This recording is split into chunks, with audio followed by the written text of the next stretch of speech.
Hey, what's up, everybody? It's BDF44 coming at you with another video. I was wrong, dead wrong, about KD beating the Bucks in game. What was that? 6? No, no, no, no, no, no. I go back and listen to my video, and I just say, man, where I was probably on point at was when I said that if KD's teammates don't do anything, it could collapse. That's where things went wrong. He didn't have any help. He did not have any help out there, and he ran out of gas. You know, the thing about KD, and I've said this a couple times now, he put himself in a position so that he didn't have to be a high usage player. And I think he did that for a reason. I think he did it because he knew that if he were to try to be a high usage player to the level of a Kobe or a Michael Jordan, that his body probably wouldn't be able to do it. And that's what we're seeing here, in a way. You could do it for 1 or 2 games, but the problem is you're going up against a really good team with physical defenders, and you don't have anyone to take that pressure off of you. Your other players, your other shooters are doing nothing, and that is a recipe for disaster, especially on the road in a pivotal game 5 when the other team's playing for their lives. Game 6, excuse me. So you got a game 7 headed back to Brooklyn, and to be honest with you, the Brooklyn Nets have some things going on right now that aren't good. The momentum is now back in the Bucks uniform, and quite honestly, I don't like this game for Brooklyn. Honestly, looking at it going into it, it doesn't look good for Brooklyn. The reason why is because the same issues that they had in the last game, they probably will have in this one. Look, if James Harden's going to be out there, he's going to have to shoot more. Simple as that. He's going to have to shoot more. I know he doesn't have it. His leg's not there. The hamstring's still giving him issues. But he can't be that much of a decoy. That's not what the Nets need. They need him to be more of a shooter, more of more looking to get to the line. And if he can't do that, then he's a liability. Because at this point, he's not guarding anyone. And it's not because of a lack of effort or some funny stuff like the pass. This is just about the hamstring. He did have some steals, though. Surprisingly enough, he was able to get some steals out there. But lateral movement, he doesn't have it. He's having a hard time staying in front of guys. And it's completely understandable. Here's the deal. If you're going to have him out there and Joe Harris out there, and neither one of them are hot, they are liabilities on the defensive end. That's what you run into. So, like, Steve Nash, I know he's a rookie coach, but he's going to have to make some adjustments. You got to kind of press the Bruce Brown button more so, because you know he's an active defender. And even though he missed those layups in that key game and kind of made a laughing stock out of himself, all in all, he's had a breakout year, and he's someone that you'll need to rely upon because Joe Harris doesn't have it in this series. He's not shooting well.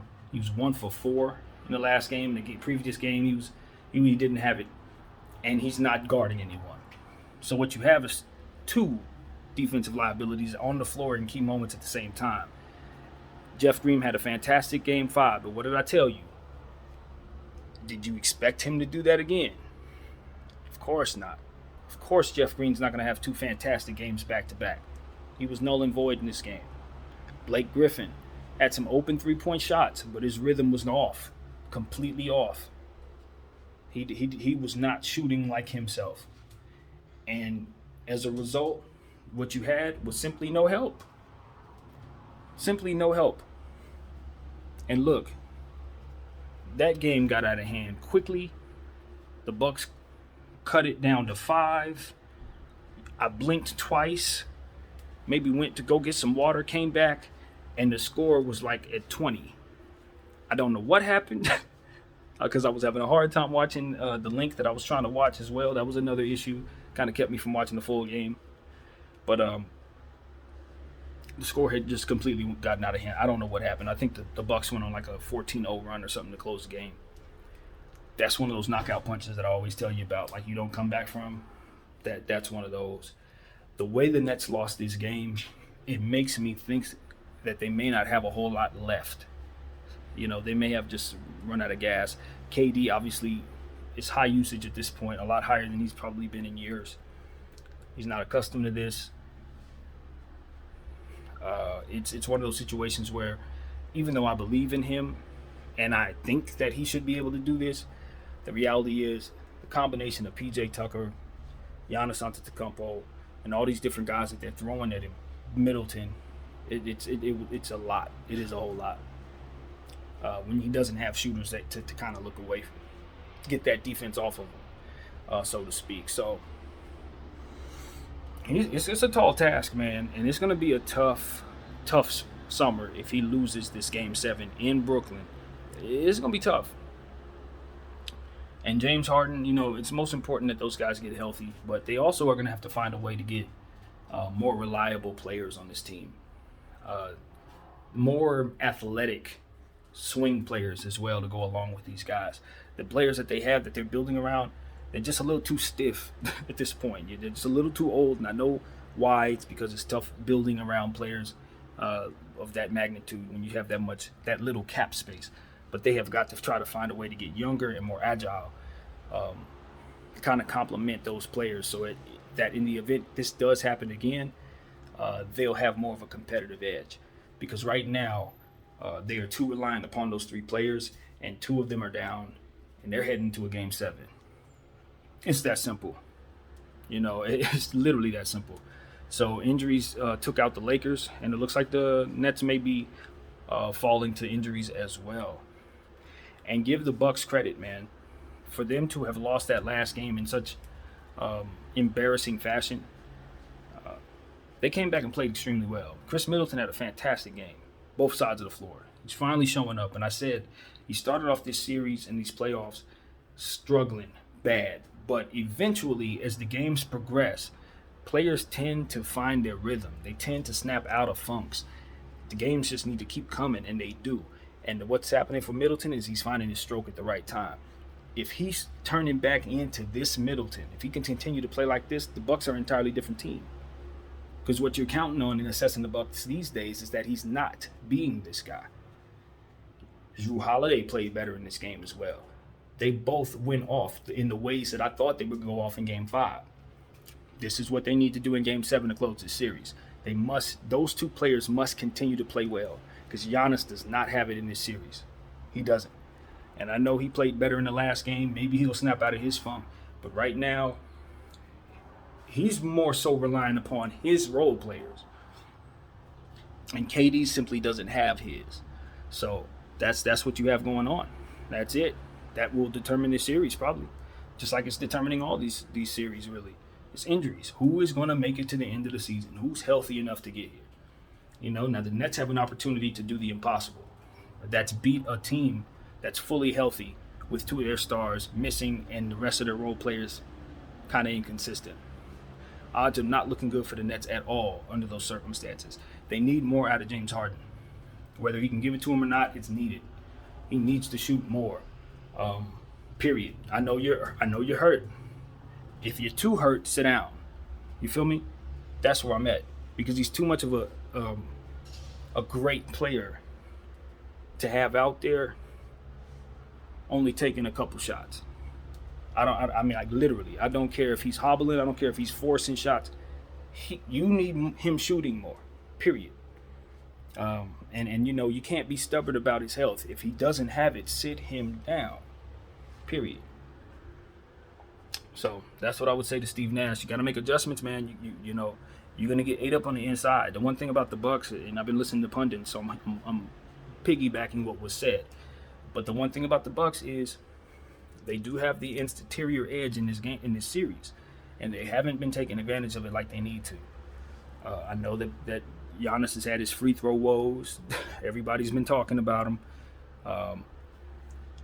So he's maybe hesitant to go to the line, maybe hesitant to be as aggressive.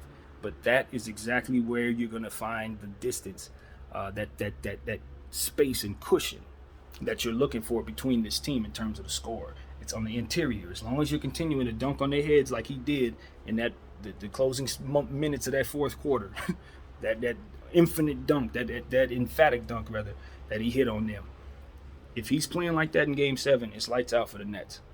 It's simply lights out. Because they don't have an interior presence. You know, the Nets do not have anyone that can stop Giannis when he's driving at the basket, so he just needs to get back to that. And the way to get out of your head about free throws is to make the score so big that it's not a problem. You got to blow them out. That's how you overcome free throw woes. And I know people are like, what are you talking about? You can't get a lead like that unless you get to the line. Exactly. Literally, exactly. You can't. You're not going to beat anybody being hesitant. You're not going to beat anybody shooting fadeaway jumpers, Giannis. It's not going to happen. That's it. Shaq wouldn't shoot fadeaway jumpers. What did Shaq say? You're him. You are Shaq. And right now, you're not playing like no Shaq. Period.